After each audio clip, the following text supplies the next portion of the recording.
राज ठाकरे उद्धव ठाकरे ने हाथ मिलाया, जनता ने बीएमसी से कर दिया सफाया।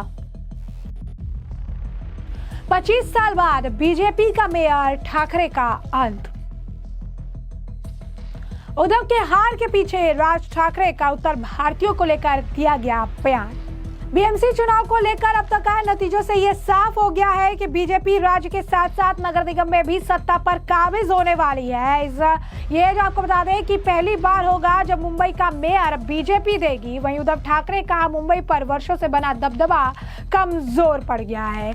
बीएमसी के इतिहास में अभी तक अगर आप देखेंगे तो भाजपा का कोई मेयर नहीं बना। और इस बीच अब आपको बता दें कि जो ये इतना बड़ा झटका ये ठाकरे ब्रदर्स को लगा है, उद्धव ठाकरे को लगा है, इसके पीछे का एक बड़ा कारण राज ठाकरे के साथ उन्होंने जो हाथ मिलाया है उसे बताया जा रहा है। जी हाँ, बिल्कुल सही सुना आपने। आपको बता दें कि बीएमसी चुनाव को लेकर राज ठाकरे और उद्धव ठाकरे एक साथ एक ही मंच पर आए थे और कितने सालों का जो आप कह सकते हैं इनका जो बैर था वो खत्म हो गया था। लेकिन इस आने से कहा जा रहा है कि उद्धव ठाकरे को भारी भरकम नुकसान हुआ। कहीं ना कहीं राज ठाकरे ही वो कारण है कि उद्धव ठाकरे का जो आखिरी किला बचा हुआ था वो भी ढह चुका है। आपको बता दें कि जो इनका पूरा किला है मुंबई में अब ये पूरी तरीके से ढह गया है। बीएमसी में बहुमत के आंकड़े से काफी आगे महायुति जो है निकल चुकी है।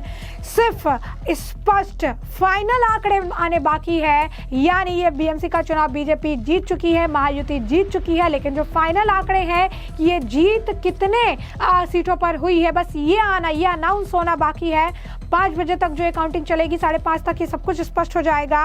और ऐसे में अगर आप देखेंगे तो ये बहुत बड़ा झटका उद्धव ठाकरे के लिए हुआ, ठाकरे ब्रदर्स के लिए हुआ है। साथ ही साथ आपको बता दें कि महाराष्ट्र में राज ठाकरे की जो छवि है या फिर जिस तरीके के वो बयान देते रहे हैं, इस छवि एक ऐसे नेता की है जो उत्तर भारतीयों को बिल्कुल पसंद नहीं करते हैं। ऐसे में राज ठाकरे से हाथ मिलाकर उद्धव ठाकरे ने बड़ी गलती की और कई विशेषज्ञों का ये मानना है कि राज से हाथ मिला के उद्धव ने उत्तर भारतीय वोटर छिटक गए। ये एक बड़ा कारण माना जा रहा है कि उद्धव की पार्टी को बीएमसी चुनाव में सबसे ज्यादा सीटों का नुकसान झेलना पड़ा है। बीएमसी पिछले 25 सालों से ठाकरे परिवार का मजबूत किला रही है और ऐसा माना जा रहा है कि 25 साल की एंटी इनकम्बेंसी का भी उद्धव ठाकरे को खामियाजा भुगतना इस बार इस चुनाव में पड़ा है। आमतौर पर ऐसा देखने को मिलता है कि जब कोई पार्टी काफी समय से सत्ता में होती है तो उनके खिलाफ एक माहौल बनने लगता है। ये एंटी इनकम्बेंसी चुनाव परिणाम को देखने में मिलती है। अब ऐसे में बीएमसी चुनाव के दौरान ये देखने को मिला है कि जहां बीजेपी जमीन पर उतरी और नेताओं ने जो कई रैलियां की, वहीं उद्धव ठाकरे और उनके नेता जनसभाओं की जगह प्रेस कॉन्फ्रेंस करते नजर आए। और ऐसे में चुनाव प्रचार के दौरान ज्यादा लोगों तक अपनी आवाज नहीं पहुंचा सके। इसका खामियाजा भी उन्हें हुआ। तो वहीं दूसरी ओर मुख्यमंत्री देवेंद्र फडणवीस अब बुलेट लेकर अपने कार्यकर्ता संग चुनाव प्रचार करते दिखे, वोटरों तक पहुंचे जिनका उन्हें लाभ मिलता नजर आया। सिर्फ यही नहीं, अब मुंबई को जल्द ही जो है अपना मेयर भी मिलेगा और इस बार ये मेयर बीजेपी का होगा। 25 साल बाद जो है ऐसा देखने के लिए मिलेगा। कभी भी यहाँ में इतिहास में अभी तक भाजपा का कोई मेयर नहीं बना था और अब महाराष्ट्र के मुंबई को आखिरकार 4 साल बाद मेयर मिलने वाला है और इतने सालों बाद बीजेपी का मेयर मिलने वाला है। मुंबई के मेयर का पद संभालने वाले आखिरी शख्स शिवसेना की किशोरी पेडनेकर थी, जिन्होंने 22 नवंबर 2019 से 8 मार्च 2022 तक ये पद संभाला था। हालांकि तब शिवसेना में बंटवारा नहीं हुआ था। पिछले नगर निगम चुनाव फरवरी 2017 में हुए थे। पार्षदों का 5 साल का कार्यकाल 7 मार्च 2022 को खत्म हो गया था। तब से बीएमसी के प्रशासन की जिम्मेदारी नगर आयुक्त संभाल रहे थे। अब ऐसे में सवाल यह है कि कैसे होता है मेयर का ये चुनाव। तो बीएमसी से अलग अलग वार्डों से चुनकर कुल 227 पार्षद आए हैं, जिन्हें मुंबई में नगर सेवक या फिर कॉर्पोरेटर कहा जाता है। जिस पार्टी का बहुमत होता है उसी की मेयर पद की उम्मीदवारी में सबसे बड़ी दावेदार होती है। नगर निकाय चुनाव में जीत कर आने वाले पार्षद ही मेयर का चुनाव करते हैं। मेयर का कार्यकाल 2.5 साल का होता है। वही पार्षद 5 साल के लिए चुने जाते हैं। एक मेयर का कार्यकाल पूरा होने के बाद दूसरे मेयर का चुनाव होता है।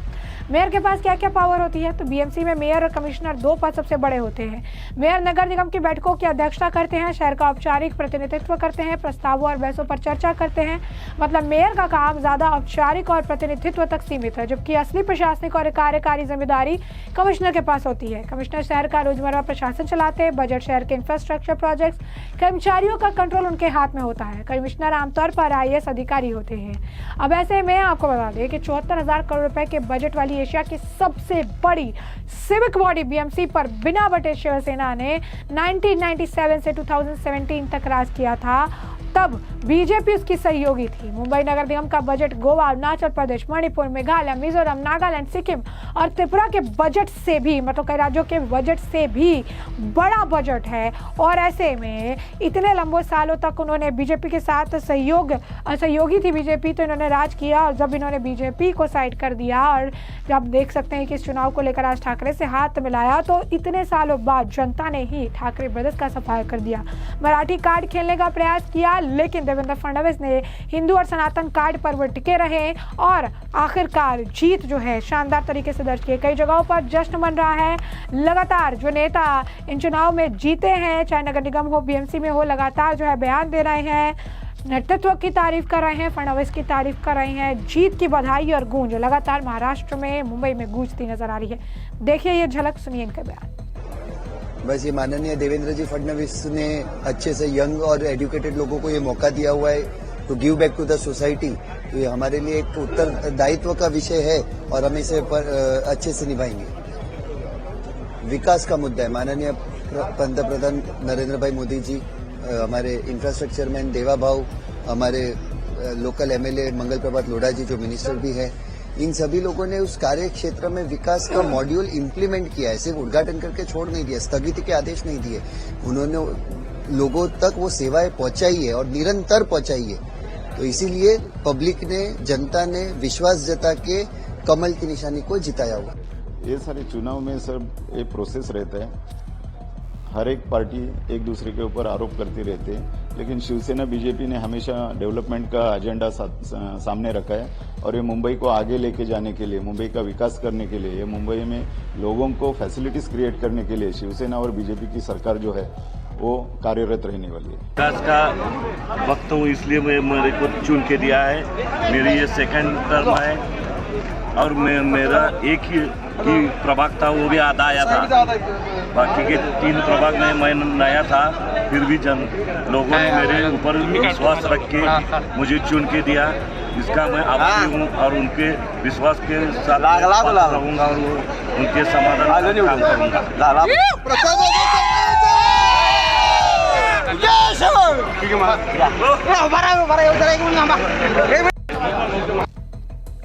जैसे में हमने आपको पूरा मामला विस्तार से बता दिया है। इस पूरे मामले पर अब आपकी जो राय हो कमेंट सेक्शन में कमेंट करके जरूर से जरूर साझा करिएगा।